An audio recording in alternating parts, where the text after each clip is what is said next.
اللہ کی محبت ساتھ ہے، سب کچھ آپ کے ساتھ ہے، چاہے پوری دنیا ساتھ چھوڑ دے۔ اللہ کی محبت ساتھ نہیں ہے، آپ کلاش ہیں اور ترس کھائے جانے کے قابل ہیں، چاہے پوری دنیا آپ کے ساتھ ہو، ہفت اقلیم کی بادشاہت آپ کو مل جائے۔ اللہ کی محبت، اس سے بڑی کیا چیز ہو سکتی؟ اللہ کی محبت کی طلب ہے، یہ اللہ کی محبت کا دعویٰ ہے، یہ ان شرطیہ جانبی۔ جزا کیا ہے؟ یا اللہ کیا کریں اس کے لیے؟ تیری محبت کیسے پائیں؟ تیری محبت کیسے حاصل کریں؟ فرمایا کہ فاتبعونی، میرے حبیب کی، میرے رسول کی اتباع کرو۔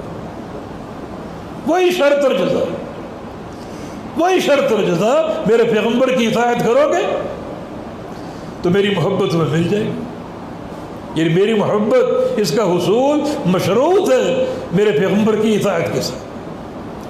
قل ان کنتم تحبون اللہ فاتبعونی، اگر تم اللہ کی محبت کے طلبگار ہو تو میری اطاعت کرو، میرے رسول کی اطاعت کرو۔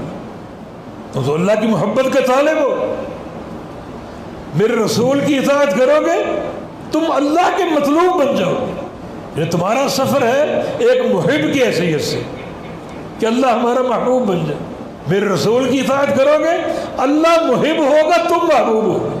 یحببکم اللہ، تم سے اللہ محبت کرے گا۔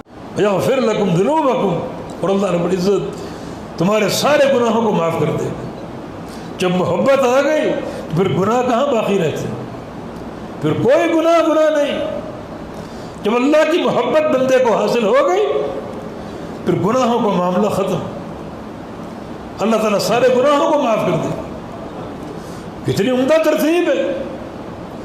اللہ کی محبت کی طلب کے لیے اللہ کے حبیب کی اتباع کر لو۔